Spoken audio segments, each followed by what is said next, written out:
आप सभी छात्रों का आपके अपने YouTube चैनल पर बहुत बहुत स्वागत है।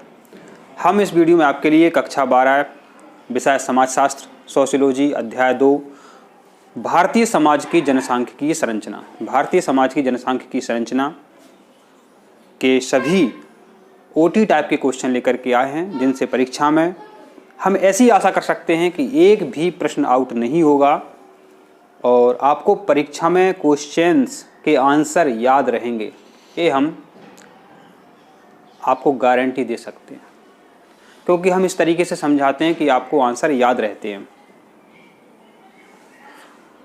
तो आपका चैप्टर क्या है वो देख लेते हैं।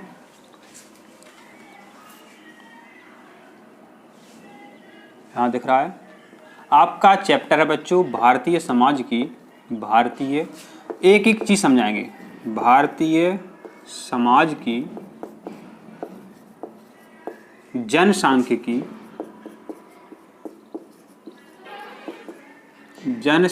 संरचना।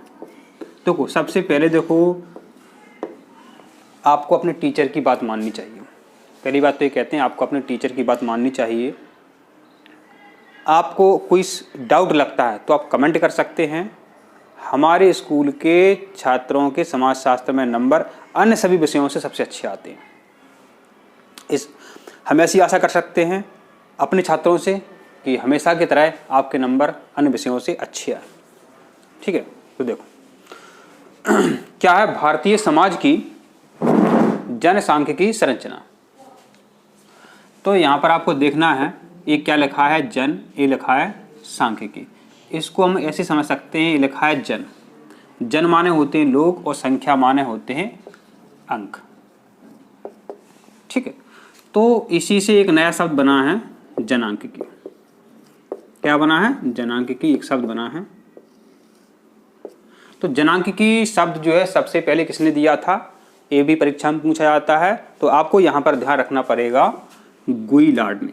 जनांकिकी शब्द जो है सबसे पहले दिया था गुइलार्ड ने। ये आपको ध्यान रखना। परीक्षा में पूछा गया है कि जनांकिकी शब्द सबसे पहले किसने दिया था, तो ये दिया था गुइलार्ड ने। ठीक है,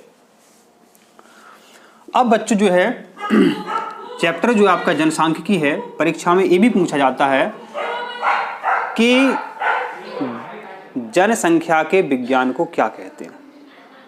जनसंख्या के विज्ञान को क्या कहते हैं, परीक्षा में प्रश्न पूछा जाता है। एक क्या लिखा है, जनसंख्या लिखा है। तो एक परीक्षा में पूछा जाएगा आपसे कि जनसंख्या के विज्ञान को क्या कहते हैं। दो तरीके से प्रश्न पूछा जाता है, अभी समझाएंगे आपको। एक प्रश्न दो तरीके से पूछा जाता है।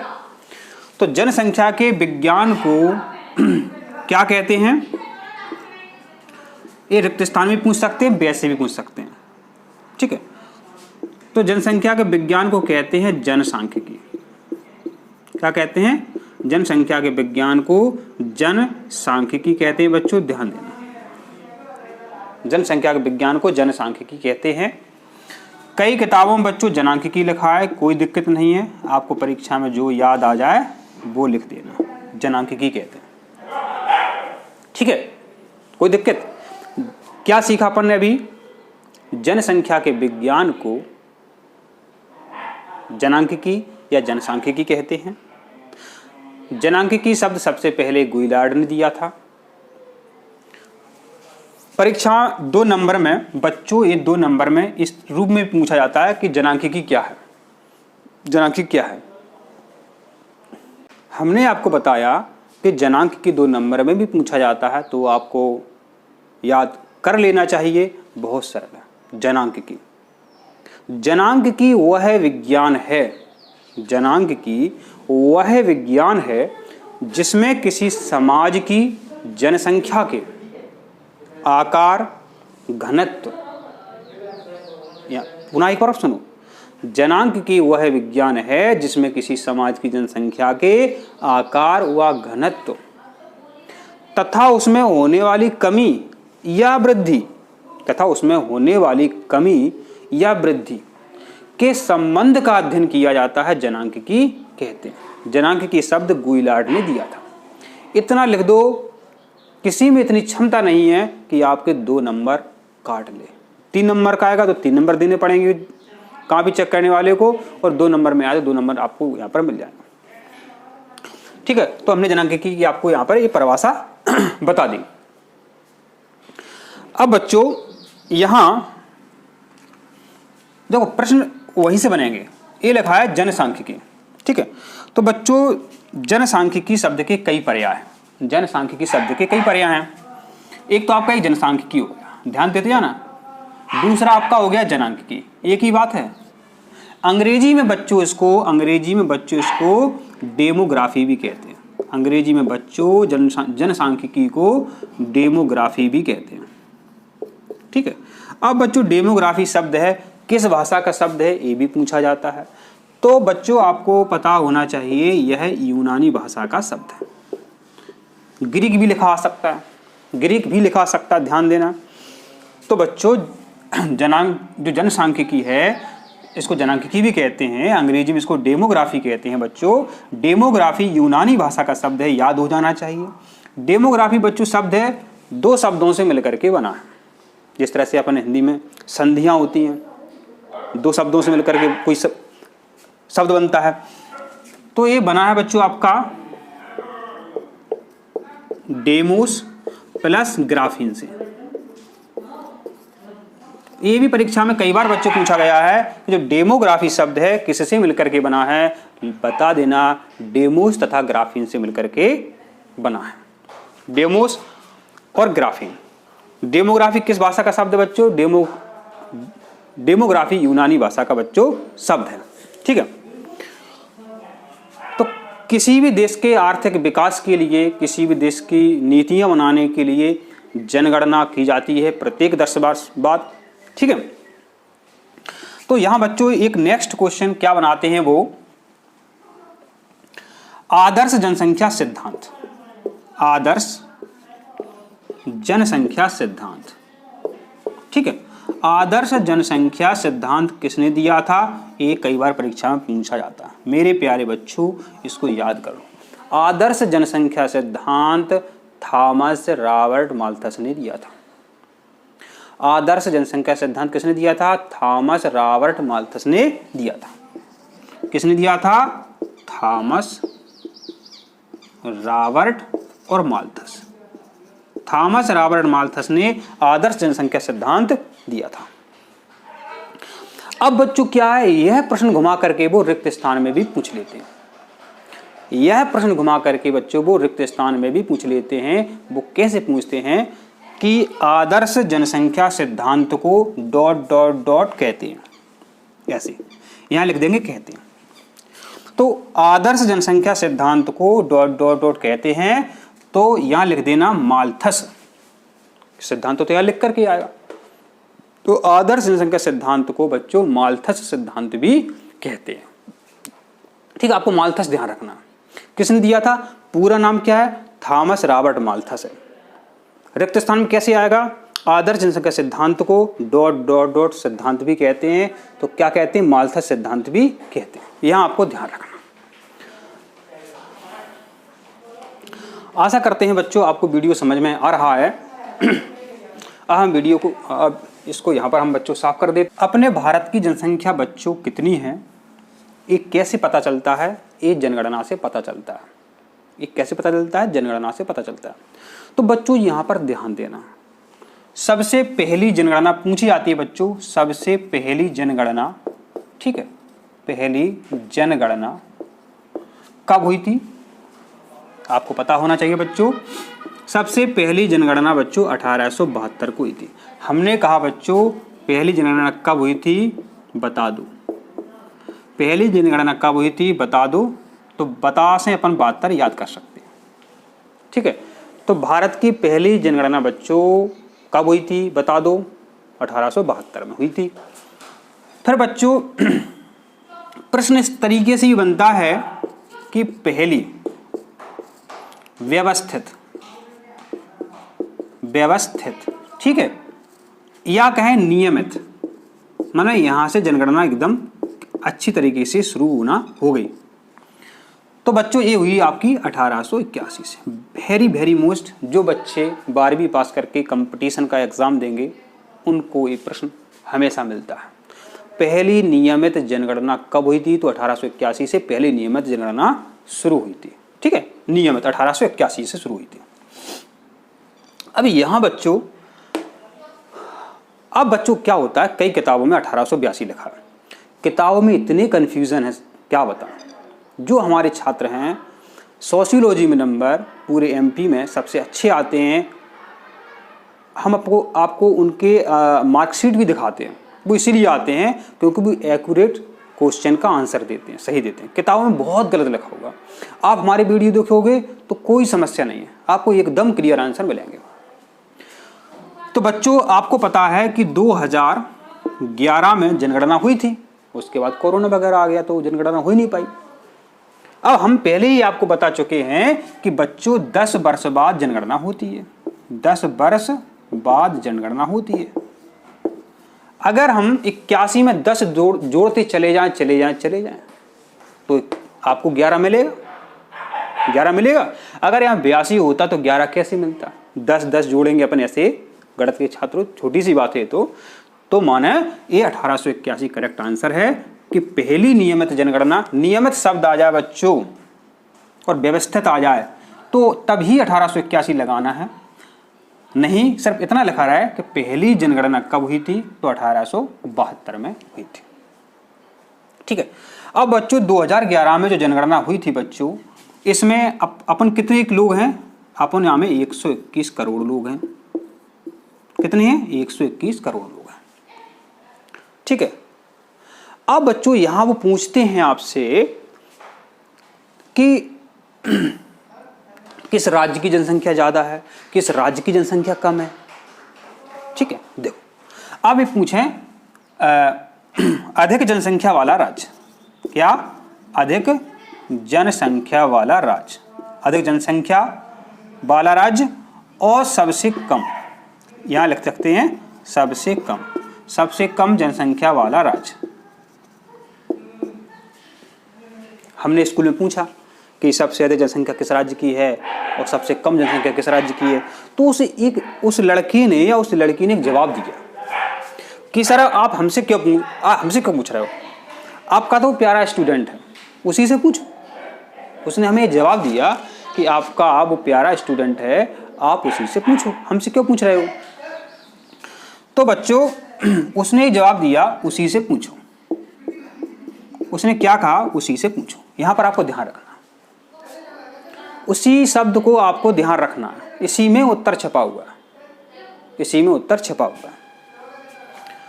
ठीक है, हमने आपको क्या याद कराने की कोशिश की है यहाँ पर कि आपको क्या, उस लड़की ने या लड़के ने जवाब दिया कि सर हमसे क्यों पूछ रहा है, उसी से पूछो, आपका फेवरेट स्टूडेंट तो वही है, उसी से पूछो। तो बच्चों ध्यान देना, अधिक जनसंख्या वाला राज्य, उसे आपको ध्यान रखना है बच्चों, यहाँ पर उत्तर प्रदेश, यहाँ आपको उत्तर प्रदेश ध्यान रखना है। और बच्चों यहाँ सी से अपन को याद रखना है सिक्किम। क्या याद रखना है? यहाँ आपको सिक्किम याद रखना है। सबसे अधिक जनसंख्या बच्चों जो अपने भारत में, सबसे अधिक उत्तर प्रदेश राज्य की है, और सबसे कम जनसंख्या की बात करें बच्चों तो सिक्किम की है, सबसे कम जनसंख्या सिक्किम की है। अब संभवतः थोड़ा सा साफ दिख रहा है।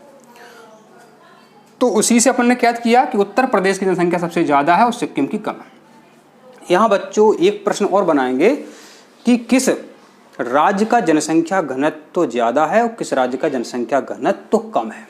आप कहोगे सर ये घनत्व क्या होता है? अब आप ये कहोगे बच्चों कि घनत्व क्या होता है। अब आप ये कहोगे बच्चों कि घनत्व क्या होता है। अरे बच्चों हमने आपको अभी जनांकिकी की परिभाषा बोल करके बताई। क्या बताई हमने? कि जनांकिकी वह विज्ञान है जिसमें किसी समाज की जनसंख्या के आकार घनत्व, बोला था आकार घनत्व, तथा उसमें होने वाली कमी या वृद्धि का अध्ययन किया जाता है, जनांकिकी कहते हैं। तो घनत्व शब्द आया था। तो बच्चों घनत्व सबसे ज्यादा किसका है? तो घनत्व बच्चों सबसे ज्यादा है बिहार का, ध्यान देना। और घनत्व कम किसका है? कम किसका है बच्चों? ध्यान देना, अरुणाचल प्रदेश का।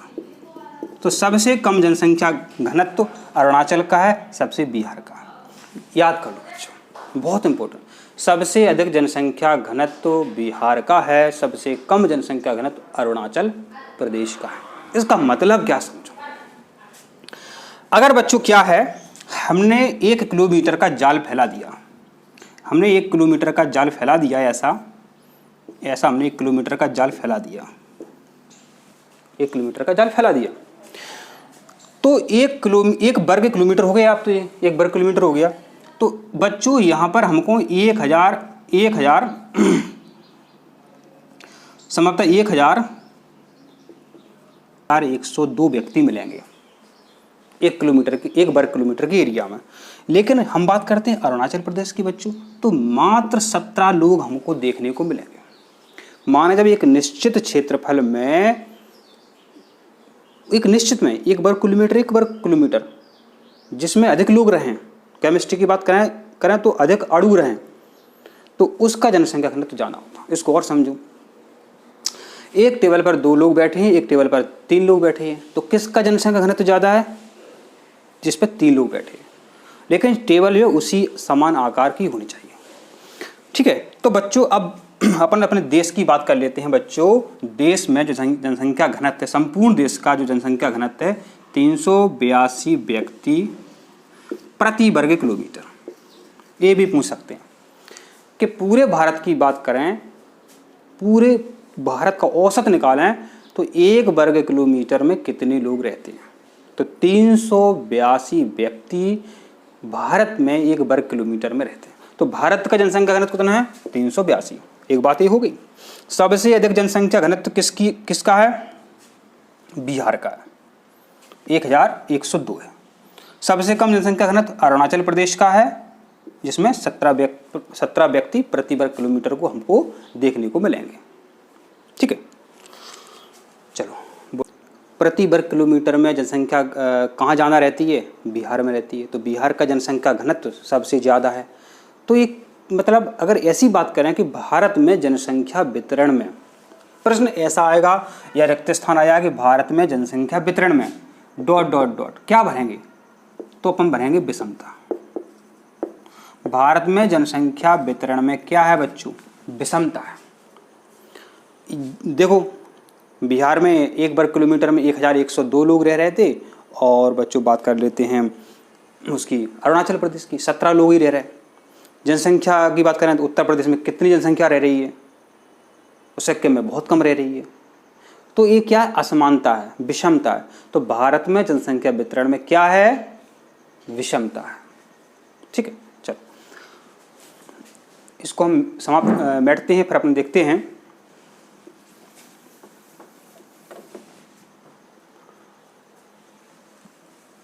अब बच्चों वो आपसे पूछेंगे कि जन्म दर क्या है, मृत्यु दर क्या है, ठीक है, और शिक्षित राज्य कौन सा है, अशिक्षित राज्य कौन सा है। ऐसा भी प्रश्न बच्चों वो आपसे पूछते रहते हैं, ध्यान देना। तो वो पूछेंगे आपसे जन्म दर से भी प्रश्न पूछेंगे। तो जन्म दर क्या है? तो जन्म दर का मतलब होता है कि एक वर्ष में प्रति 1000 व्यक्तियों पर जीवित बच्चों की संख्या जन्म दर कहलाती है। क्या बोला हमने? जन्म दर क्या होती है कि एक वर्ष में, किसमें? एक वर्ष में प्रति 1000 व्यक्तियों पर, कितनी? प्रति 1000 व्यक्तियों पर जीवित बच्चों की संख्या जन्म दर कहलाती है। और पता है अपने देश में जन्म दर अधिक है, मृत्यु दर कम है, इसलिए जनसंख्या ज़्यादा है। ये भी प्रश्न बनता है कि भारत में जनसंख्या वृद्धि का प्रमुख कारण क्या है? जन्म दर, उच्च जन्म दर और निम्न मृत्यु दर। अब यहाँ एक बात और फंस गई कि मृत्यु दर किस राज्य में ज़्यादा है? मृत्यु दर किस राज्य में सबसे ज़्यादा है, किस राज्य में कम है? ये भी तो अच्छा प्रश्न है। मृत्यु दर, ऐसा ही प्रश्न बनेगा। एक दो यहाँ भी लिखेंगे, मृत्यु दर भी यही लिखेंगे कि एक वर्ष में प्रति 1000 व्यक्तियों पर मरने वाले लोगों की संख्या मृत्यु दर कहलाती है। एक वर्ष में प्रति 1000 व्यक्तियों में मरने वाले लोगों की संख्या मृत्यु दर कहलाती है। अब मृत्यु दर जो है सबसे ज्यादा कहाँ की है? मृत्यु दर सबसे ज्यादा कहाँ की है? तो बच्चों है उड़ीसा की। कहाँ की है? उड़ीसा की। ये भी परीक्षा में पूछा गया प्रश्न है कि सबसे अधिक मृत्यु दर किस राज्य में है? उड़ीसा में। सबसे अधिक मृत्यु दर किस राज्य में है? उड़ीसा में। बच्चों शिक्षा पर भी प्रश्न बनता है। सबसे अधिक शिक्षित राज्य कौन सा है बच्चों? केरल। सबसे अधिक शिक्षित राज्य कौन सा है बच्चों? केरल है। सबसे अधिक शिक्षित राज्य कौन सा है बच्चों? केरल है। अब शिक्षित राज्य है तो अच्छा खाए पिएंगे। तो यहां एक प्रश्न और बनेगा कि निम्न मृत्यु दर, निम्न मृत्यु दर, तो निम्न मृत्यु दर वाला राज्य भी बच्चों क्या है? केरल है। तो केरल से देखो आपके 2 फैक्ट बन गए। सबसे अधिक शिक्षा का परसेंट कहाँ है? केरल में है। निम्न मृत्यु दर माने सबसे कम व्यक्ति कहाँ मरते हैं प्रति 1000 पर हर वर्ष में? तो वो केरल में सबसे कम मरते हैं। सबसे ज़्यादा कहाँ मर जाते हैं बच्चे वो व्यक्ति? तो उड़ीसा में मर जाते हैं। तो केरल से ही प्रश्न था। तो बच्चों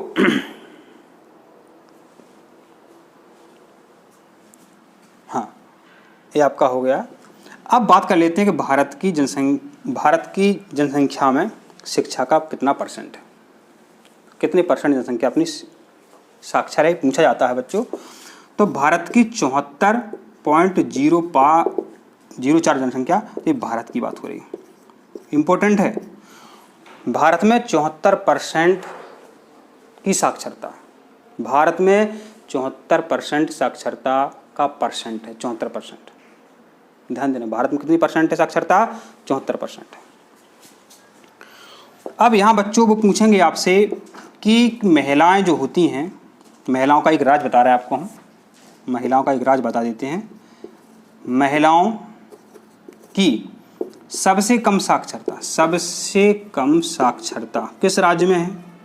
माने सबसे कम पढ़ी लिखी महिलाएं किस राज्य में हैं? सबसे कम पढ़ी लिखी महिलाएं बच्चों कहाँ? हमने इससे पहले आपको बताया था कि हम महिलाओं का एक राज बताते हैं कि उनमें बहुत ममता होती है। सही बात। तो महिलाओं की सबसे कम साक्षरता, सबसे कम साक्षरता जो है बच्चों राजस्थान में है। कहाँ में? राजस्थान में है। हमने बोला था कि एक राज बताते हैं, तो राजस्थान में बहुत कम पढ़ी लिखी महिलाएं हैं। ध्यान देना, राजस्थान में बहुत कम पढ़ी लिखी महिला हैं। जनगणना से ये सारी जानकारी जो बच्चों पता चलती है। ठीक है।